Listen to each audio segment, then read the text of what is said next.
안녕하세요. 메가존 클라우드의 김보근입니다.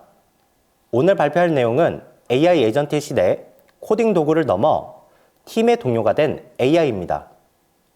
리인벤트 2025에서 발표된 아마존 키로를 중심으로 AI 개발 도구가 어떻게 진화하고 있는지 말씀드리고자 합니다. 오늘 발표는 5파트로 구성됩니다. 먼저 AI 개발 도구의 진화 과정을 살펴보고 바이브 코딩의 한계점을 짚어보겠습니다. 다음으로는 이를 해결하는 스펙 드라이븐 디벨로먼트와 키로 파워스를 설명드리고 마지막으로 아마존의 실제 적용 사례를 공유드리겠습니다. 네, 첫 번째 파트입니다. 도구에서 동료로 AI 개발 경험의 진화입니다. 2021년 GitHub 코파일럿이 등장하면서 AI 코딩 도구의 시대가 열렸습니다. 그러니까 탭키 하나로 코드가 완성되는 자동 완성 기능이었죠. 2023년에는 챗GPT, 클로드와 같은 대화형 어시스턴트가 등장했습니다. 그에 따라 코드에 대해 질문하고 설명을 받을 수 있게 되었습니다. 그리고 2025년 AI는 이제 직접 계획하고 실행까지 하는 에이전트로 진화했습니다. 커서, 윈도서프, 그리고 오늘 소개할 키로가 그 대표적인 사례이죠. 자, 이 변화를 한마디로 표현하자면 컴패니언에서 팀메이트로의 전환입니다. 슬라이드를 보시면 위아래로 두 가지 방식이 비교되어 있는데요. 먼저 기존의 컴패니언 방식입니다. 개발자가 질문하면 AI가 답변하고 다시 질문하고 답변받고 이 과정을 반복하는 것이죠. 코드 적용은 개발자가 직접 해야 했습니다. 동기식, 그러니까 한 번에 한 단계씩 진행되는 방식이었습니다. 반면 팀메이트 방식은 다릅니다. 개발자가 작업을 위임하면 AI가 알아서 계획을 세우고 실행한 후 결과를 전달합니다. 개발자는 최종 검토만 하면 되는 것이죠. 비동기식으로 병렬 처리 진행이 가능해진 겁니다. 쉽게 말해서 컴패니언은 물어보면 알려주는 친구이고 팀메이트는 시키면 알아서 해오는 동료입니다. 이 팀메이트 방식이 바로 우리가 말하는 에이전트입니다. 네, 그런데 이런 AI 도구들을 사용할 때 흔히 빠지는 함정이 있습니다. 바이브 코딩의 한계점을 살펴보겠습니다. 최근 바이브 코딩이라는 용어가 주목받고 있죠. 이 방식은 자연어로 AI와 대화하면서 빠르게 결과물을 만드는 방식입니다. 물론 프로토타이핑에는 굉장히 효과적이지만 세 가지 문제점을 발견해 볼 수 있는데요. 첫 번째는 Going in Circles입니다. 버그 하나를 수정하게 되면 또 다른 버그가 생기고 또 그걸 고치면 또 다른 문제가 발생하는 이렇게 같은 자리를 뱅뱅 도는 상황이 반복되는 첫 번째 문제점이죠. 두 번째는 맥락의 상실입니다. 대화가 길어지면 AI도 초반에 논의했던 내용을 잊어버립니다. 물론 개발자도 마찬가지고요. 세 번째 문제는 기술 부채입니다. 설계 없이 코드가 지속적으로 쌓이게 되면 나중에는 유지 보수가 어려워지게 됩니다. 비유하자면 슬라이드 좌측에 보이는 것처럼 악보 없이 연주하는 것과 비슷하다고 생각할 수 있을 것 같습니다. 처음에는 굉장히 자유롭죠. 하지만 길게 이어지다 보면 맥락이 유지되지 않아 결국 실수를 연발하고 전체 흐름을 놓치는 상황이 펼쳐지게 되는 것이죠. 그럼 이런 바이브 코딩의 한계를 AWS는 어떤 방식으로 해결했을까요? 바로 SDD, 즉 스펙 드라이븐 디벨로먼트입니다.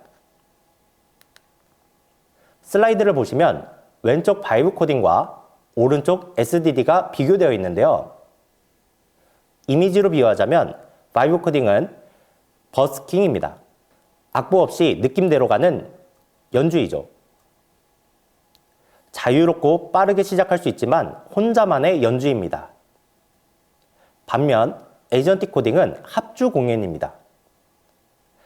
악보가 있어야 여러 연주자가 함께 호흡을 맞출 수 있죠. SDD가 바로 이 악보 역할을 합니다. 정리하자면 바이브 코딩은 즉흥적이고 프로토타입에 적합하며 대화 중심입니다. 반면 SDD는 계획을 먼저 세우고 프로덕션을 목표로 하고 문서 중심이죠. 핵심은 단순합니다. 코드 작성 전에 요구사항과 설계를 먼저 확정하는 것. 사실 새로운 개념이 아니죠. 소프트웨어 공학의 기본 원칙입니다. 그런데 이 기본 원칙이 AI 시대에 다시 중요해진 겁니다. 여기서 키로가 등장하는데요. 키로는 SDD를 3단계로 자동화하고 있습니다. 첫 번째, requirements, 자연어를 요구사항 문서로 변환합니다. 두 번째는 디자인인데요. 요구사항을 기반으로 설계를 자동으로 생성하는 거죠. 그리고 세 번째는 tasks, 작업 목록을 만들고 순차적으로 실행합니다. 자, 이제 말로만 들어서는 조금 어려우실 수도 있을 것 같은데요. 실제 화면으로 좀 더 자세하고 구체적으로 보여드리겠습니다. 첫 번째 설명드렸던 requirements 단계입니다. 예를 들어 설문조사 폼을 만들어줘 라고 입력하면 키로가 먼저 요구사항 문서를 생성합니다. 화면 중앙에 있는 빨간 박스를 보시면요. requirements.md 파일이 자동으로 만들어졌습니다. 보시면 유저 스토리와 인수 조건이 이얼스 패턴에 맞게 정리되어 있습니다. 기획자분들은 다들 익숙하실 겁니다. 예를 들어 when, 사용자가 접근하면 the, 시스템은 shall, 폼을 표시한다. 이렇게 조건, 주체, 동작을 명확하게 정의하는 형식이죠. 이게 왜 중요하냐면요. 이 형식으로 작성하면 테스트 케이스가 바로 도출됩니다. when, 사용자가 접근하면 폼이 표시된다. 이게 곧 테스트 시나리오가 되는 것이죠. 그러니까 우리가 원래 하던 기획 프로세스를 AI로 자동화한 것입니다. 두 번째 단계인 디자인 단계로 넘어가 보겠습니다. 요구사항이 확정되면 설계 문서가 자동으로 생성됩니다. 마찬가지로 슬라이드에 있는 화면을 한번 보시겠습니다. 이 화면을 보시면 design.md 파일이 만들어졌습니다. 시스템 아키텍처, 상계층 구조, 컴포넌트 간 상호작용 흐름이 포함되어 있죠. 프레젠테이션 레이어, 어플리케이션 레이어, 그리고 데이터 레이어 등으로 구분되어 있고요. 각 계층의 역할들이 명시되어 있습니다. 자, 이번에 세 번째 단계 태스크스입니다. 설계가 끝나면 구형 계획이 태스크 목록으로 만들어지게 됩니다. 화면의 task.md를 보시면 체크박스 형태로 작업 목록이 정리되어 있죠. 그리고 각 태스크는 요구사항과 연결되어 있어서 추적이 가능합니다. requirements 1-1, 1-4, 2-1부터 2-5까지 이렇게 어떤 요구사항에서 나온 건지 표시되게 되는 것이죠. 키로는 이 태스크를 순서대로 실행하면서 코드를 생성하게 됩니다. 네, 이렇게 세 단계를 거쳐서 최종 결과물을 화면에 띄워놨습니다. 화면 중앙에 보시면 세션 피드백 서머리 폼이 완성되었습니다. 그리고 하단 터미널을 보시면 11개 테스트가 모두 통과한 상태를 보여주고 있습니다. 그러니까 자연어 한 문장이 요구사항, 설계, 구현, 심지어 테스트까지 이어진 거라고 할 수 있겠습니다. 놀랍지 않으신가요? 예전 같았으면 기획자가 요구사항을 쓰고 개발자가 설계하고 또 다른 개발자가 구현하고 QA가 테스트를 작성하고 이 과정이 며칠에서 몇 주는 걸렸을 겁니다. 이걸 키로가 몇 분 만에 해낸 것입니다. 여기서 가장 중요한 점은 이 모든 과정이 문서로 남아있다는 것입니다. 다시 말해서 나중에 다른 개발자가 와도 맥락을 파악할 수 있다는 것이죠. 자, 여기까지 키로의 코딩 능력이었다면 이제 연결 능력을 살펴보겠습니다. 바로 연결의 혁신 MCP와 키로 파워스입니다.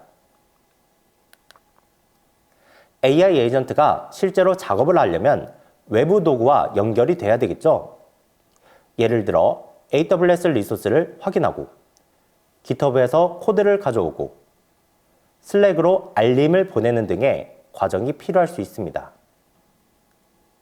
이 연결을 담당하는 표준이 MCP, 즉 모델 컨텍스트 프로토콜이라는 것이고요. 이 프로토콜은 엔트로픽이 제안한 오픈 프로토콜이며 AI 에이전트와 외부 도구 간의 통신 규격입니다. 화면에 보이는 것처럼 키로가 MCP를 통해서 AWS, GitHub, 그리고 슬랙과 연결됩니다. 여기서 문제는 MCP 서버를 여러 개 연결하게 되면 컨텍스트 윈도우가 빠르게 소진된다는 점인데요. 5개만 연결하더라도 약 5만 토큰, 즉 컨텍스트의 25%가 연결 정보에 사용되게 됩니다. 다시 말해서 정작 코드 작성에 쓸 공간이 너무 부족해지는 문제점이 발생하는 것이죠. 이 문제를 해결한 게 바로 키로 파워스입니다. 파워스는 MCP 서버, 스티어링 파일, 훅스를 하나로 묶은 패키지이며 3단계로 동작합니다. 첫 번째, 파워를 찾거나 만듭니다. 두 번째, 원클릭으로 설치합니다. 세 번째, 필요할 때만 활성화됩니다. 여기서 핵심은 세 번째, 바로 동적 활성화입니다. 이 화면은 파워를 찾거나 만드는 화면인데요. 왼쪽 패널에 보시면 Add Custom Power 옵션이 있으며 GitHub URL을 입력하거나 로컬 파일에서 가져올 수 있습니다. 마켓플레이스에서 검색할 수도 있고요. 직접 만들 수도 있습니다. 다음은 파워 설치 화면인데요. 왼쪽에 슈퍼베이스, 스트레인지 에이전트, 피그마 등 다양한 파워가 보입니다. 오른쪽에 상세 화면이 있는데요. 이 상세 화면에서 인스톨 버튼 하나만으로 설치가 되는 것이죠. 스트라이프, 피그마, 슈퍼바이스, 데이터독 등 주요 파트너들이 이미 공식 파워를 제공하고 있습니다. 다음으로 파워스의 핵심인 동적 활성화의 효과에 대해서 설명드리겠습니다. 여기 화면에 보이는 이 그래프가 바로 핵심인데요. 위쪽을 보시면 테라폼 MCP를 스티어링 도스와 함께 사용할 때 8,000 토큰만 사용합니다. 200K 컨텍스트 중 약 4%입니다. 아래쪽은 테라폼 파워를 사용하지 않을 때입니다. 거의 토큰을 소비하지 않습니다. 기존 방식은 MCP 서버가 항상 연결되어 있어서 사용하지 않아도 토큰을 차지했습니다. 파워스는 필요한 순간에만 로딩되기 때문에 컨텍스트 낭비가 없습니다. 네, 이제 마지막 파트인 아마존의 AI 도입 성공 사례에 대해서 설명드리겠습니다. 여러분께서 실제 효과가 어떨지 궁금해하실 것 같은데요. 아마존은 키로를 전사표준 개발 환경으로 채택했습니다. AWS CEO인 맥 가르마는 리인벤트 2025 키노트에서 이렇게 말했습니다. 저희는 이것에 너무 감명받아서 지난주에 아마존 전체가 키로를 표준으로 사용하기로 결정했습니다. 아마존 전체입니다. 그러니까 AWS만이 아니라 아마존 전체가 키로로 표준화했다는 것을 의미합니다. 이것만으로도 우리가 얼마나 실제 효과가 큰지 한번 짐작해 볼 수 있겠는데요. 실제 아마존 내부 프로젝트 사례를 한번 살펴보겠습니다. 키로 도입 전에는 38명의 개발자가 투입되어 18개월 동안 계획을 세워서 진행해야 했던 일이 도입 후 6명이 76일, 그러니까 3달이 채 되지 않는 기간 안에 완료한 것이죠. 수치로 설명드리자면요. 인원은 6분의 1로 줄어들었고 기간은 7분의 1로 줄어들었습니다. 이걸 보고 맷 가르마는 이렇게 표현했습니다. 이는 10%에서 20%의 효율성 향상이 아닙니다. 차원이 다른 효율화를 의미합니다. Orders of magnitude, 즉 자릿수가 다르다는 표현입니다. 그러니까 1세대 AI 코딩 도구와는 근본적으로 다른 수준의 변화라는 것입니다.